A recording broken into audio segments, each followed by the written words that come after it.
오늘 우리에게 주신 하나님의 말씀은 사사기 7장 19절과 20절의 말씀입니다. 구약성경 373면에 있습니다.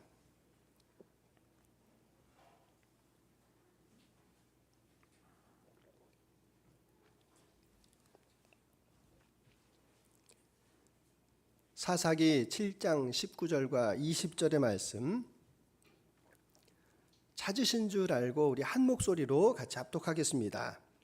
기드온과 그와 함께한 100명이 이경초의 진영 근처에 이른즉 바로 파수꾼들을 교대한 때라. 그들이 나팔을 불며 손에 가졌던 항아리를 부수니라.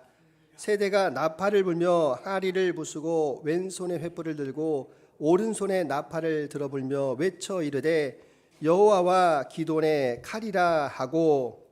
아멘. 제가 아는 분의 이야기입니다. 이분이 자기의 가정생활을 꼭 지옥 같다 이렇게 말합니다. 결혼한 이래로 아내와 얼마나 많이 다투었는지 한 번은 자동차 운전을 하다가 거의 죽을 뻔한 그런 경험이 있습니다. 야, 내가 신앙인인데 도대체 이렇게 살아서 되겠나? 내가 어느 집회라든지 어느 강연에 가서 뭔가 좀 삶의 터닝 포인트를 좀 만들어야 되겠다 이렇게 생각을 하고 생명일기 컨퍼런스에 오신 분입니다. 자, 이분이 이 가정의 문제가 결국은 나였구나라는 생각이 들었고 이제 내가 가서 아내를 사랑해야 되겠다. 근데 안 하던 사랑을 하려니까 얼마나 힘들겠습니까? 그래서 마음에 굳건하게 마음을 먹고 아내 얼굴을 이렇게 힐끗힐끗 보다가 딱 한마디 합니다. 되게 이쁘다. 이러니까 아내가 반응이 딱 쳐다보더니 이제 알았어? 뭐 이러더라는 겁니다. 그리고 나서 이제 쭉 잘하려고 하는데 또 잘 안 되는 경우가 좀 있지 않습니까? 그럴 때마다 아내가 아유 내가 그럴 줄 알았어. 맨날 이렇게 핀잔을 들었는데 신기한 거는 멀리 뚝 떨어져 있던 아내가 점점 이렇게 가까이 오더라. 그리고 이제 사이가 아내하고는 좋아졌는데 딸이 문제 아닙니까? 딸도 아빠하고 사이가 좋지 않았는데 정말 노력하고 애를 써가지고 딸이 이제 가까이 오게 되었다. 그래서 내가 지금 살아가는데 정말 가정이 천국 같고 너무 행복하다. 이런 말씀을 하시는 분의 이야기를 들었습니다. 저분이 참 덕스럽구나라는 생각이 들었습니다. 우리가 10월에 보게 될 성품 달력 덕입니다. 덕이란 어떤 뜻인지 같이 한번 읽어보겠습니다. 하나님의 말씀에 순종할 때 삶으로 빛나는 도덕적 탁월함과 영적인 순결함. 자, 하나님의 말씀에 순종해서 살 때 그 사람에게 어떤 일이 벌어지는 겁니까? 도덕적으로 탁월하고 영적으로 순결해진다. 이것을 우리에게 말씀하고 있습니다. 덕이라는 말은 사실 동양에서 많이 쓰는 말 아닙니까? 공자님 말씀하실 때 하늘이 나에게 덕을 주셨다. 군자의 가장 큰 덕목이기도 하고 또 하늘로부터 내려오는 도덕적인 본성과 아름다움을 덕 이렇게 말합니다. 그럼 서양에서 말하는 이 헬라어에서 말하는 이 덕이라는 단어는 아레테라는 단어를 쓰는데 인간의 어떤 도덕성을 뛰어난 어떤 탁월성과 위대성이 있다는 겁니다.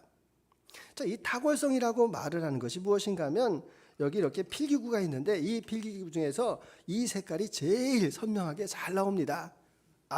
이 볼펜 탁월하다. 이럴 때 탁월성입니다. 말이 있는데 다른 말보다도 더 빨리 달립니다. 저 말이 탁월하다. 근데 그 탁월함에서 그치는 것이 아니라 이 펜을 가지고 훌륭한 문장을 만들어 사람들에게 영향을 끼칩니다. 말을 타고 전쟁에서 큰 업적을 세웁니다. 이럴 때 위대성이 있는 겁니다. 그럴 때 덕스럽다 이렇게 말하는 것이 헬라어적인 의미입니다. 자, 오늘 이 덕에 대해서 말씀하고 있는데 이 철학자였던 아리스토텔레스 그리고 플라톤은 이 영혼의 최고의 선이 덕이다. 그래서 이 덕이라는 것이 용기가 있고 절제가 있고 지혜가 있다. 이것을 덕이라고 말합니다. 그런 면에서 이 덕스러운 사람의 이야기가 나옵니다. 자, 누구겠습니까? 자, 기드온의 이야기가 나옵니다. 이 사람은 용기가 있고 지혜가 있고 절제가 있는 사람입니다. 자, 그 당시 이 사사시대의 배경을 보시게 되면 못 살아도 너무 못 살고 뜯겨가도 너무 뜯김을 당하는 그런 시대였습니다. 얼마나 이 미디안과 아말렉이라고 하는 외세가 괴롭혔는지 추수 때 보통 이렇게 농산물 뺏어가는 거는 뭐 이해가 되지 않습니까? 근데 성경에 보니까 파종 때 군대가 진을 치고 소와 낙타와 이런 것들을 다 빼앗아 갔다. 그러니까 이 뭐 우리로 말하면은 이 고리대금업자는 그래도 빌려주기라도 하지 않습니까? 이 고리대금업보다도 더 사람들을 착복하고 아예 그냥 씨를 말리는 고사 작전을 폈던 그 민족 앞에서 정말 쩔쩔매고 너무 피폐하고 힘든 상황을 무려 7년 동안이나 이렇게 지속되고 있습니다. 자, 그때 나타난 사람이 사사 기드온입니다. 기드온이 이제 그 적들과 대항을 하는데 우리가 7장을 읽었는데 12절 한번 보시기 바랍니다. 12절에 그 미디안과 아말렉의 적이 얼마나 많은가 하면 동방의 모든 사람들이 골짜기에 누웠는데 메뚜기같이 수가 많았다 이렇게 말합니다. 또 낙타의 수가 얼마나 많았는지 해변의 모래와 같이 많은 그 적들을 기드온이 대항을 하는데 놀랍게도 몇 명이요? 300명. 300명의 용사와 싸우는 겁니다. 기드온이 지략을 발휘하는데 그 지략이 무엇인가 하면은 적들이 이제 그 캄캄한 밤에 있을 때 오른손에다가 이게 나팔을 들고 300명이 나팔을 들고 왼손에다가는 이렇게 항아리에 횃불을 이렇게 숨기고 이렇게 적진으로 들어갑니다. 그리고 그 기드온의 하명에 함께 나팔을 크게 울려 불고 항아리를 깨면서 여호와를 위하라, 기드온을 위하라 이렇게 그냥 적진에서 소리를 지르는 겁니다. 그러니까 이 사람들이 아까 말씀드린 것처럼 연합군이라고 말했습니다. 그러니까 이 교신의 문제가 생겨가지고 저기 침공했다 해가지고 서로 치고받고 싸워가지고 결국은 큰 승리를 거두게 됩니다. 그러니까 그 7년간의 그 지긋지긋한 삶을 끝내줬던 이 기드온이 얼마나 고맙습니까? 우리에게 왕이 되어주세요라고 할 때 나도 왕이 되지 않고 나의 아들들도 왕이 되지 않겠다. 용기가 있고 지략이 있고 그리고 겸손한 사람이 바로 기드온이었습니다. 우리는 뭐 이런 이야기를 들을 때 늘 생각하는 게 있지 않습니까? 원래 성경에서 나오는 인물이니까 원래 선천적이야 라고 말하는데 아닙니다. 기드온 그런 사람 아닙니다. 후천적인 사람이고 겁쟁입니다.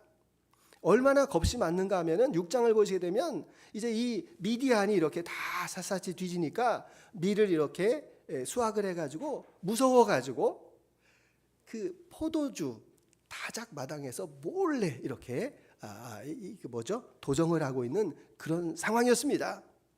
근데 여호와의 천사가 나타나서 큰 용사여 두려워하지 말라 이렇게 말합니다. 그러니까 이제 이 기드온이 여호와의 사자가 나타났으니까 뭐가 필요한 겁니까? 하고 싶은 얘기 다 하는 겁니다. 투정을 하는 겁니다.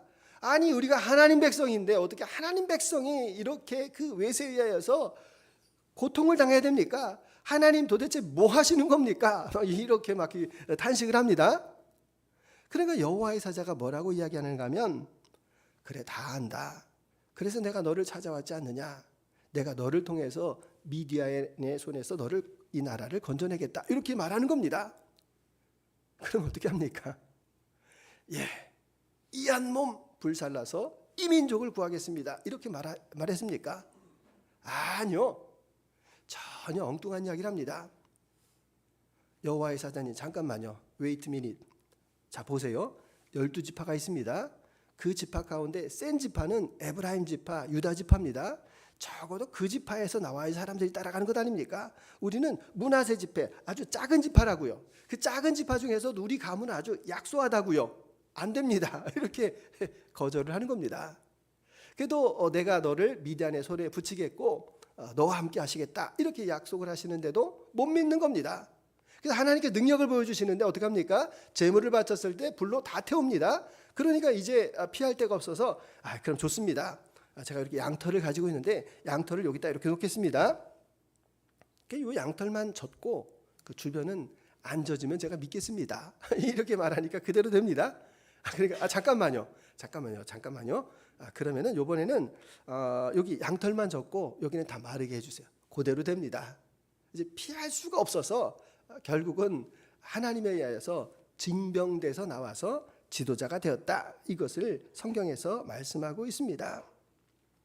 자, 그러니까 어떤 의미에서 보시게 되면 우리도 마찬가지 아닙니까? 세상을 보면서 유행가 가사처럼 테스 형, 세상이 왜 이래? 저는 테스가 누군가 이랬더니 아리스토텔레스 형, 아유, 야, 이 가사가 철학적이다. 제가 이렇게 생각을 했는데 테스 형, 세상이 왜 이래? 말하면서 정말 나는 뒤에 숨는 그런 비겁한 소시민적인 모습이 우리 안에 있지 않습니까? 우리가 이 역사적인 상황 가운데서도 이렇게 보시게 되면 진보와 보수가 있습니다. 보수라고 말하는 것은 그 불변하는 어떤 질서가 있다라고 말하는 게 보수입니다. 진보는 좀 다릅니다. 인간의 그 천부적인 권한이 있는데 그 인권이 중요하다라고 하여서 그 인권을 향상시키기 위하여서 이 특정한 질서, 뭐 종교라든지 어떤 도덕률에 대해서 배격하는 성향이 있습니다. 그래서 세상을 개혁하고 변화시키자. 그래서 진보 정부에서는 큰 정부를 이제 이야기해서 사회주의로 이렇게 가기가 쉽습니다. 어떻습니까? 보수 정부에서는 작은 정부를 지향하기 때문에 이 신대세적인 신자유주의 쪽으로 가기가 쉽다라는 겁니다. 자, 이런 성향이 있는데 그것을 우리가 정치 과잉으로 갈 필요는 없지만 아이 나는 그런 거 관심 없습니다. 뭐 이러면서 우리가 세상에 대해서 담을 쌓고 있는 그런 소시민적인 모습은 우리에게 없지 않습니까? 결국 이 기드온의 변화를 보시게 되면 그의 능력이 아니었다라는 게 여실합니다. 누구의 능력이었습니까? 하나님의 능력에 덧입었을 때 그 300명으로 그 허다한 무리를 물리칠 수 있는 그런 능력이 주님께로부터 나왔다. 그러니까 우리가 주님의 그 임재, 주님께서 나에게 임하시는 것이 얼마나 중요한가라는 것을 우리에게 보여주고 있습니다. 그래서 여러분 우리가 주님을 만난 사람들을 이렇게 가만히 보시게 되면 그 주님의 그 압도적인 능력으로 주님께서 우리를 찾아오시는 겁니다. 민족을 구원한 모세를 보시더라도 모세가 주님 앞에서 뭐라고 이야기합니까? 나는 입이 어눌해서 갈 수가 없습니다라고 말합니다. 바울을 보시게 되면 살인자였습니다. 그에게 주님께서 압도적인 은혜를 주셔서 그를 복음의 전도자로 바꾸어 주시는 것을 볼 수가 있습니다. 그래서 우리가 예수님을 믿는다라고 하는 것이 무엇입니까? 예수님을 믿는다라고 하는 것은 내가 그분의 능력 안에 들어가는 겁니다. 주님 안으로 내가 들어가서 주님께서 십자가에 못 박힐 때 나도 십자가에 못 박히는 거고 주님께서 부활하실 때 나도 부활하는 겁니다. 내 능력으로 내가 구원을 얻는 것이 결코 아니다라는 것을 성경에서는 분명히 말씀하고 계십니다. 그래서 그분의 능력을 경험하는 것, 그것이 바로 우리의 신앙이고 믿음이고 오늘 예수님의 성품 덕이라는 이야기입니다. 그 덕에 대해서 조금 더 구체적으로 말씀한 성경 구절이 있습니다. 자, 베드로후서 1장 3절 읽습니다. 그의 신기한 능력으로 생명과 경건에 속한 모든 것을 우리에게 주셨으니 이는 자기의 영광과 덕으로서 우리를 부르신 이를 알므로 말미암음이라. 아멘. 자, 말씀이 어렵지만 이겁니다. 주님의 그 신비한 능력과 생명과 경건이 바로 구원이다라는 겁니다. 그래서 그 안에 들어가는 자에게는 영광이 있고 그 덕이 있다라는 것을 우리에게 말씀해 주고 있습니다. 그래서 그 주님 앞에 우리가 나아갈 때 주님께서 우리를 구원해 주시고 그분의 능력을 우리에게 소유하도록 능력과 힘을 허락해 주십니다. 그래서 우리는 그 원수들을 이길 수 있는 탁월한 능력까지도 주님께서 허락하시는 겁니다. 예전에 제가 신학대학원 시험을 보는데 저는 도서관에서 열심히 공부하는데 어떤 분은 공부를 안 해요. 왜 대학원 어렵다는데 왜 공부도 안 하세요? 이렇게 물어보니까 뭐라고 얘기를 하냐면 주님 앞에 저는 기도하고 있습니다. 주님께서는 대학원에 갈 수 있는 사람은 미리 정하셨기 때문에 기도하면 됩니다. 이러는 겁니다. 여러분 절대로 오해하시면 안 됩니다. 공부 안 하는 사람을 주님께서 대학원에 보내시는 일은 없습니다. 자연법칙에도 어긋나는 일입니다. 무슨 말인가 하면 내가 소망을 가지고 주를 위해서 무엇인가 열심히 감당할 때 주님께서 지혜도 주시고 능력도 주시는 것이지 나는 안 하는데 주님께서 무슨 도깨비 방망이 같이 여러분 이런 거 없습니다. 시편의 말씀 가운데서도 주님께서 내 앞에 원수가 있습니다. 어려운 문제가 있습니다. 낙심하고 있습니다. 그럴 때 어떻게 합니까? 원수의 목전에서 내게 상을 차려주는 겁니다. 그래서 우리 추석에 있는 것처럼 뭐 좋아하십니까? 잡채도 준비해 주시고 떡갈비도 준비하시고 동치미도 준비하시고 토랑국도 준비해 주시고 그래 먹어라. 먹고 힘내. 저 원수가 너의 앞에 있는데 내가 싸워서 이길 수 있는 능력을 너에게 주시겠다. 내가 가서 싸우는 거라는 겁니다. 내가 원수를 물리치는 것이지 주님께서 원수를 물리치는 것이 아니다라는 겁니다. 그것을 주님께서 우리에게 덕이다 이렇게 말씀해 주십니다. 베드로를 한번 보시기 바랍니다. 누가복음의 베드로를 보시게 되면 어부입니다. 밤새도록 고기를 못 잡았습니다. 어부 이야기를 들어보니까 이 어부가 진짜 힘든다고 합니다. 왜냐하면 이거 그물을 끌어올리는데 그냥 서서도 힘든데 이게 흔들리는 겁니다. 흔들리는 데서 힘을 쓰기 때문에 녹초가 된다고 합니다. 더 힘든 거는 녹초가 된 몸으로 이 그물을 다시 끼워서 다음 날을 대비하는데 그래도 뭐 많이 잡았으면 괜찮은데 못 잡은 날은 허탈해가지고 힘이 쫙 빠져 있는 상태인데 예수님께서 오셔서 그것도 목수이신 양반이 저기 깊은 데 가서 그물을 던지라. 어부 앞에서 목수님께서 말씀을 하십니다. 택도 안 되는 소리라고 생각한 것이 아니라 그 말씀에 내가 순종하겠습니다. 깊은 곳에 그물을 들일 때 그물이 찢어질 정도로 이 고기를 낚아 올립니다. 기뻐하고 감사하고 그리고 수협으로 빨리 가야 되는데 베드로가 생각합니다. 무릎을 꿇고 주여 나는 죄인입니다. 나를 떠나소서. 그게 바로 믿음의 사람의 고백 아니겠습니까? 주님께서 주님을 만난 사람에게 세상이 달라지는 그 기쁨을 허락하신다는 겁니다. 환경은 여전히 그대로임에도 불구하고 주님께서 그 환경을 이겨나갈 수 있는 그 능력과 힘을 허락해 주시는 것입니다. 그래서 여러분 이 주님을 믿었을 때 그 기쁨 아십니까? 주님을 만났을 때 그 기쁨, 감사가 넘치고 기쁨이 넘치고 무엇인가를 해도 드려도 또 드리고 싶고 마치 그 사랑에 빠진 남녀의 관계처럼 그 전화기를 붙잡고 그리고 만났을 때 꿀이 뚝뚝 떨어지는 것처럼 그 사모하는 마음, 그 기쁨을 주님께서 우리에게 허락해 주셨습니다. 그래서 여러분 그것이 우리 안에서의 변화가 일어나는데 우리는 주님 앞에 영광을 돌린다라고 말을 합니다. 저도 이 부분에 있어서 한참을 고민을 많이 했는데 도대체 영광을 돌리는 게 뭘까? 여러분 영광을 돌리는 게 뭡니까? 우리는 번영신학 아래에서 신앙생활을 해왔습니다. 세상이 능력주의를 말하기 때문에 전도를 많이 하는 게 영광이다라고 말을 합니다. 교회를 열심히 섬기는 게 영광이다라고 말합니다. 교회에서 중직자가 돼가지고 예배를 잘 드리는 것이 영광이다라고 말하는데 그것도 맞습니다. 그런데 정말 주님 앞에 영광이 무엇이겠습니까? 그것은 바로 내가 주님을 닮아가는 것입니다. 내가 주님의 성품으로 이 세상 가운데 살아가는 것입니다. 주님의 성품으로 살아가면 말을 조금 거꾸로 돌려서 얘기하겠습니다. 그냥 오해하시지 않고 전도를 못해도 괜찮습니다. 교회 사역을 많이 못해도 괜찮습니다. 헌금을 많이 하시지 않아도 괜찮습니다. 그건 상황이니까 내 존재는 주님 앞에 내가 주의 사람으로 살아가고 있는 그 자체를 주님께서 영광으로 여기신다라는 말입니다. 그래서 베드로후서 1장 3절을 읽으셨는데 4절을 보시게 되면은 너희는 신의 성품에 참여했다라고 말합니다. 신의 성품, 하나님을 닮았다라는 겁니다. 하나님을 닮았다라는 말이 무슨 말인가 하면 1장 5절과 7절 계속 읽습니다.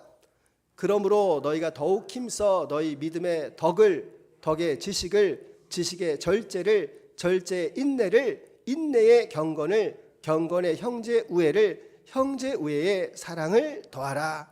아멘. 여러분 아셨습니까? 하나님께 영광을 돌린다라고 하는 것이 무엇입니까? 그것은 그 사람이 하나님을 얼마나 닮아가느냐, 그 사람 안에 예수님의 성품이 얼마나 많이 맺혔느냐, 이게 바로 영광이라는 것입니다. 여러분 이 영광이라는 것을 여러분이 다시 한번 잘 생각해 보시기 바랍니다. 제가 칠판이 없지만 칠판에다가 이렇게 단어를 한번 쭉 써보겠습니다. 그 단어 가운데에서 여러분 내가 어떤 단어에 마음이 끌리시는가를 한번 생각해 보시면 좋습니다. 여기 칠판에 무기력, 우울, 분노, 외면, 시기, 원망, 조소 이런 단어들이 쭉 써 있습니다. 여러분 마음에 끌리는 단어 있습니까?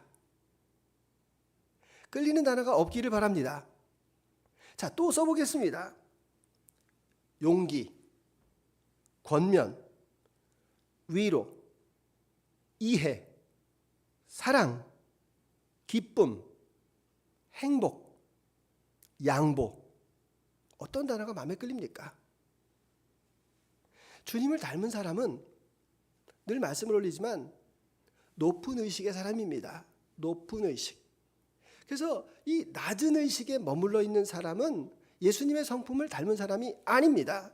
하나님께 영광을 돌리지 못하는 것입니다. 그래서 내 마음 가운데 있는 이런 우울함과 분노와 슬픔과 시기와 질투와 같은 그 마음들은 어떻게 하는 겁니까? 그것을 내 마음에서 발견해서 쓰레기통 십자가에 못 박아서 버리는 겁니다. 그것을 주님께서 기뻐하시고 그것을 영광이라고 말씀하고 계신다라는 겁니다. 자, 그래서 이러한 일들은 우리의 삶 속에서도 많이 찾아볼 수가 있습니다. 제가 요즘에 조금 바빠졌습니다. 사람들이 저를 보면 여러분 제가 잔치집회를 갔습니다. 그러면 제가 잔치집에서 이렇게 음식을 잘하는 사람이겠습니까? 아니면 먹고 마시고 주변 사람하고 이렇게 이야기를 잘하는 사람이겠습니까?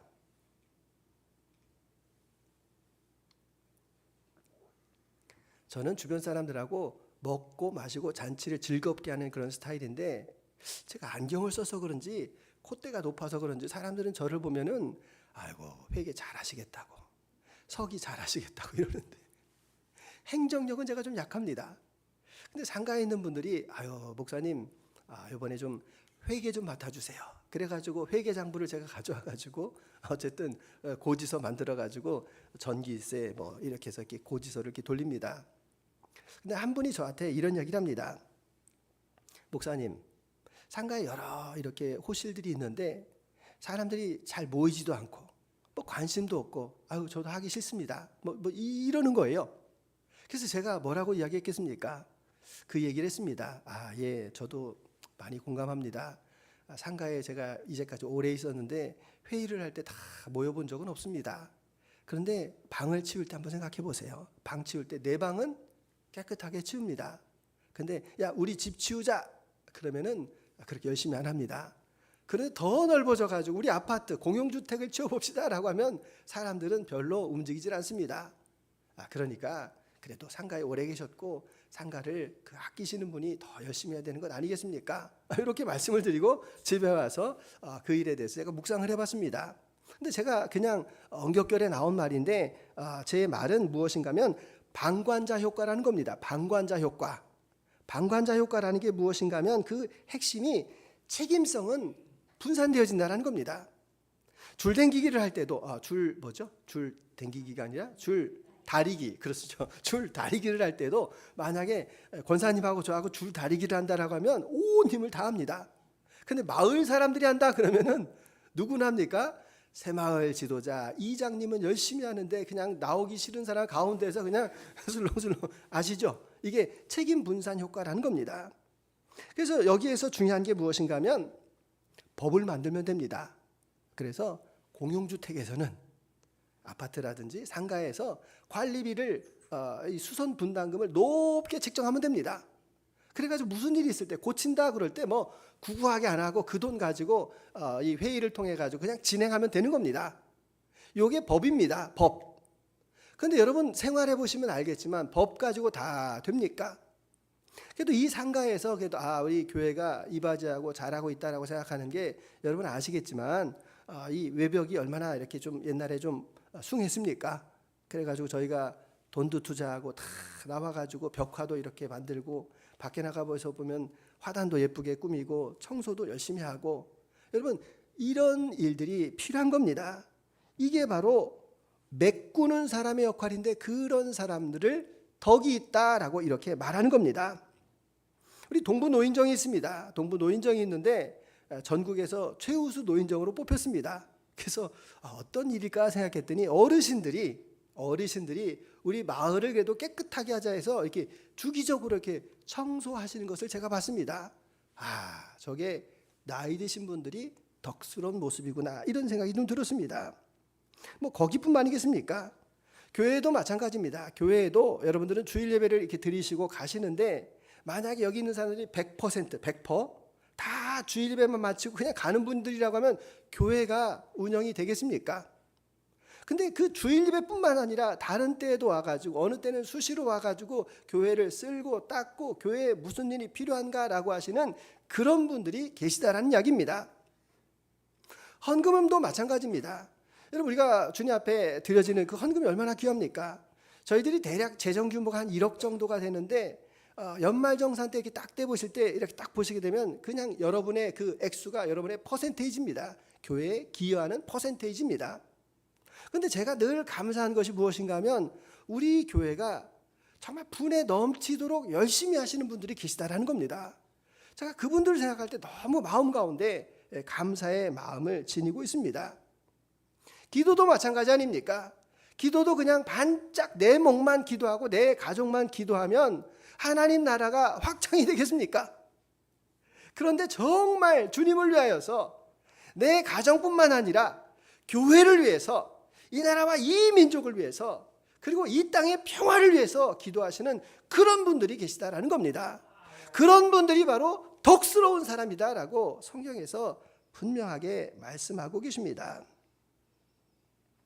아까 남자 집사님 얘기를 올렸지만, 그 남자 집사님이 부인하고 이렇게 어렵게 이렇게 화해해가지고 참 좋다라고 하는데, 그 딸은 무슨 죄가 있습니까? 이제까지 엄마하고 같이 아빠를 되게 미워했는데 갑자기 엄마가 배신한 것 아닙니까? 아빠 편으로 붙어버려가지고 이 딸이 두 사람이 이렇게 했으면 아이고 잘한다 정말 하면서 자기 문으로 들어가기도 하고 방문도 안 열어주고 뭐 그랬답니다. 근데 이 아버지가 그래도 내가 정말 저 딸을 사랑하니까, 그래서 딸에게 좋은 말도 하고 또 딸을 살갑게 대하고, 그러니까 딸도 차츰차츰 바뀌어가지고 그런 얘기를 하더라고요. 대학생 딸인데 아빠 볼에 뽀뽀를 한대요. 이야, 참 행복하겠다. 근데 그분이 덕을 가진 겁니다. 덕스럽게 행동을 하신 겁니다. 그래서 그 사람 때문에 가정이 바뀌었다라는 겁니다. 성경의 말씀을 보시더라도 다윗 한번 보시기 바랍니다. 다윗 40일 동안 두려워서 하나님을 막 욕을 해도 아무도 못 나섭니다. 그때 그 형들에게 도시락을 가져왔었던 그 다윗, 그 소리를 들었습니다. 근데 그 소리를 들을 때 분개가 일어나고 내가 저 골리앗을 물리치겠다라고 하는 용기가 솟아났습니다. 근데 그 형 엘리압에게 이야기하니까, 야, 너 원래 교만해서 그래, 내가 너 교만한 거 다 알아, 이렇게 이야기하는데도 그 마음 가운데 분하지 않고 절제하는 마음이 있었습니다. 그리고 사울왕에게 갔을 때 사울왕이 갑옷을 줄 때 이 갑옷을 가지고 내가 이것을 입어서는 이길 수가 없다라고 생각을 하고 물맷돌을 가지고 그 골리앗에게 나가는 지혜가 그에게 있었다라는 이야기입니다. 결국 하나님께서 주시는 그 성품을 가지고 나갈 때 그 원수 골리앗을 물리칠 수 있는 그런 귀한 은혜를 그에게 허락해 주십니다. 예수님께서 우리에게 마태복음 5장에서 너희는 세상의 소금이다, 너희는 세상의 빛이다. 여러분은 어떻게 해석하십니까? 내가 믿음을 가지고 신앙생활 열심히 되면 나는 언젠가는 빛이 될 거야, 나는 언젠가 소금이 될 거야. 아닙니다. 그런 거 아닙니다. 너희는 예수님을 믿는 그 순간 빛이라는 겁니다. 소금이라는 겁니다. 소금이라고 하는 것은 땅에서 채취하는 것이기 때문에 그 수동적인 것이고 누군가에게 스며들어가는 의미를 포함하지만, 빛이라는 것은 이미 하늘로부터 내려오는 것이고 이미 넓은 의미에서 다른 사람을 비출 수 있는 힘이 너희들에게 있다라고 주님께서 말씀하는 겁니다. 그러면은 어떻게 살아가는 겁니까? 내가 소금이구나, 내가 빛이구나, 그래서 이것을 내가 비춰야 되겠다, 드러나야 되겠다라고 하는 그런 마음의 결단이 저와 여러분들에게 있어야 된다는 이야기입니다. 근데 우리는 뭐가 있습니까? 안데르센의 동화에 보면은 미운 오리 새끼 동화 여러분 다 아시죠? 근데 요즘은 바뀌었답니다. 미운 오리 새끼 하면은 하대하는 단어라서 미운 새끼 오리 이렇게 바뀌었다고 합니다. 결론은 뭐냐면 오리가 뭐가 된 겁니까? 백조였습니다. 백조가 됐습니다. 이제 그럼 그 사람 그 이후의 삶은 어떻게 되겠습니까? 근데 이 백조는 백조같이 우아하게 살아야 되는데 이 오리의 습성이 남아가지고 그냥 지저분한 거 어디 가가지고서 뭐 먹을 생각만 하고 뭐 그게 막 머리를 막 쳐박고 이게 백조의 삶은 아닙니다. 무슨 말씀인가 하면 우리가 예수님을 믿는다라고 하는 것, 그래서 우리가 소금이고 빛이고 주님께서 주신 성품이 내 안에 있는데 이 성품 가운데에서 나를 그렇게 살지 못하도록 하는 그 옛사람이 있다면 그 옛사람을 어디요? 쓰레기통에 십자가에 못 박고 나는 빛나는 빛으로 살겠습니다. 나는 빛나는 소금으로 살겠습니다라고 결단하는 것이 바로 덕스러움이다라는 것입니다. 그래서 삶 속에서 빛나는 탁월성이 있고 영적인 순결성이 있는 것을 우리는 덕이다라고 말합니다. 그러니까 여러분 결단하시기 바랍니다. 나는 덕스러운 사람이다라고 결단하시기 바랍니다. 나는 불결한 사람이 아니다라고 여러분 선포하시기 바랍니다. 그래서 주님의 은혜에 감사하여서 이제 어떻게 덕스러운 삶을 살 수가 있겠습니까? 우리 추석 명절을 맞이하여서 우리 박철웅 집사님 또 가족이 이렇게 본가에 오셨고 또 우리 이다은 자매 우리 부부가 또 이렇게 친정에 오시고 명절 같습니다.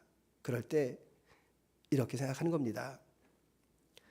아유 가긴 가야 되는데 큰형도 안 온다고 하고 누님도 안 온다고 하고 나도 가지 말아야지. 이런 게 아니라는 겁니다. 꼭 가야 되는 자리면 내가 가는 겁니다. 가는데 내가 어떻게 하면 가족들을 기쁘게 할 수 있을까? 유실에도 챙겨가시고 정한 데 화토래도 하나 챙겨가시고 가족들과 함께 좋은 데 가서 어디 가서 먹을 수 있을까라는 것도 챙겨보시고 가정의 화목을 위해서 애쓰는 사람이 덕스러운 사람입니다. 사무실에서 어떻게 하는 게 좋겠습니까? 사무실에서 우리 사무실에 화장실에 갔는데 냄새가 난다. 여러분 다이소에 가면 디퓨저 팝니다. 별로 비싸지도 않습니다. 그래서 디퓨저라도 하나 사무실에 갖다 놓을 수 있는 거. 탕비실에 갔는데 그 탕비실에 오후가 돼가지고 뭐 필요한 거 뭐 없나 생각했더니 사람들을 위해서 내가 추인껌이라도 하나 갖다 놔야 되겠다. 내가 사람들을 위해 가지고 작은 거라도 하나 좀 목캔디라도 갖다 놔야 되겠다. 이렇게 생각하는 그 사람이 바로 덕스러운 사람이라는 것입니다. 내가 다른 사람을 위해서 주님의 이름으로 무엇인가를 베풀 수 있는 그 마음이 바로 주님께서 주시는 그 덕스러운 마음이다라는 것을 이야기합니다. 그래서 오늘 우리 시대 가운데에서 부족한 것을 메꿔야 될 사람들이 많이 필요합니다. 여러분 주저하지 마시고 여러분이 빛이고 소금이니까 그 역할들을 덕스러움으로 잘 감당하셔서 여러분의 삶이 여러분의 공동체가 더 빛나는 그런 귀한 역사 넘쳐나시기를 축원합니다. 주님 감사합니다. 말씀에 순종할 때 삶으로 빛나는 도덕적인 탁월함과 영적인 순결함, 그 덕스러운 사람이 되기를 원합니다. 틀림없이 내 주변에는 부족한 부분이 있습니다. 그것을 메꾸어 갈 수 있는 그런 마음을 허락하여 주옵소서.